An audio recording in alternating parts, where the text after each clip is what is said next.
मर्जी, जब आप स्वस्थ थे तब प्रभु ने कोई विशेष व्यवस्था नहीं की। अब जब उन्होंने सब व्यवस्था कर दी तो हाँ, स्वास्थ्य के वही कारणों बात है ना कि जब खाने के लायक थे तब खाना नहीं था, और जब खाने लायक नहीं है तो सब व्यवस्थाएं कर दी है। पर बड़ी कृपा है भगवान की कि ऐसी परेशानियों के बीच में भी वो अपनी शरण में रखे हैं, अपने चरणों में रखे हैं और चर्चा हो जाती है भगवान की। ये बड़ी कृपा है। मर्जी कह रहे हैं कि प्रभु जब इतना भारी प्रारब्ध मर्जी हो सकता है तो अपने बच्चों की जरूरतों के समय उनकी पूरी क्यों नहीं करते? मर्जी जब चाहिए था तभी दे देते। आज उनका खेल ही ऐसी है कि बड़े लीला बिहारी हैं, बड़े लीला बिहारी हैं। उनकी हरि तेरी गति लख न परे।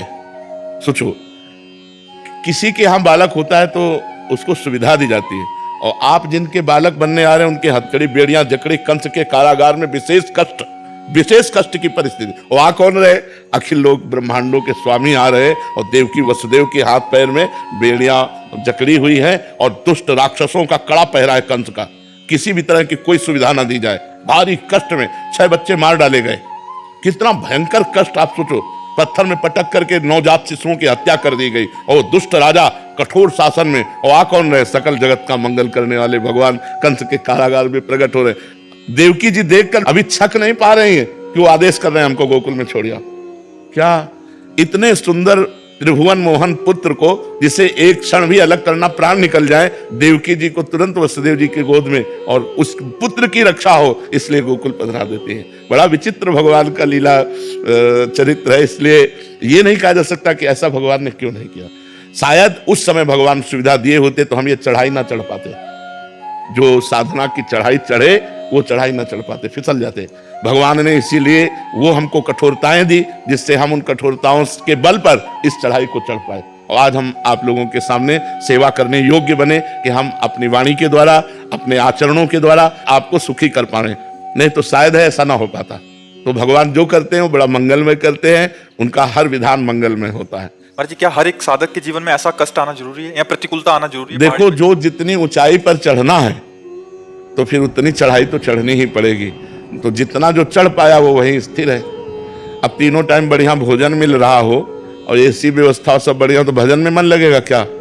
जब न खाने को, न पीने को, न रहने का ठिकाना, न कोई, तो हर समय मंत्राकार वृत्ति की भगवान के सिवा हमारा कोई नहीं। एक गंगा मैया का किनारा और भगवान का भरोसा, और भूख प्यास से लड़ने के लिए, सर्दी गर्मी से लड़ने के लिए केवल चिंतन को शरीर से हटाकर भगवान में लगाना है। निरंतर भगवदाकार वृत्ति, वही कृपा आज मिली है। अगर उस समय हमें सांसारिक सुख मिलते तो शायद ये लाभ न मिल पाता। तो हमें लगता है भगवान की विशेष कृपा है। दोनों पक्ष में विशेष कृपा है। जब हमें साधना की चढ़ाई पर चढ़ाना था तब सुविधा नहीं दी, और जब सुविधा भोगने लायक नहीं रहे तो सुविधाएं दे दी। ये कृपा है उनकी। दोनों तरफ से हमें कृपा ही नजर आती है। और सांसारिक सुख, कोई सांसारिक सुख पर मतलब परमानंद प्रदान करने वाले नहीं, भागवतिक सुख मिलना चाहिए। तो आज जो हम प्रसन्न मुद्रा में है, ये भगवान की उसी कृपा का फल है। अगर वो कृपा हट जाए तो भ्रष्ट होने में देर न लगे। लेकिन भगवान ने कृपा की। जब हम भ्रष्ट होने योग्य थे तब सामग्री नहीं दी, जब सामग्री दी तो भ्रष्ट होने योग्य नहीं रखा। ये उनकी विशेष कृपा बहुत बड़ी कृपा भगवान। मर्जी, कोई फिर हल बता दीजिए, क्योंकि आपको सुनने वाले बहुत सारे ऐसे भक्तजन हैं जिनके पास सब वैभव है, मतलब सब सुख सुविधाएं हैं, जिनको हमारी बात मान लो। देखो, जो लाखों को सुधारने लायक बनाया जाता है ना, उसकी कड़ी परीक्षा होती है कि आप लाखों को लेकर के हमारे पास आओगे। तो इसलिए भगवान ने हमको ऐसी कड़ी परीक्षाओं में ऐसे रखा कि तुम तैयार हो और लाखों को पकड़ो और हमारे पास लेके आओ।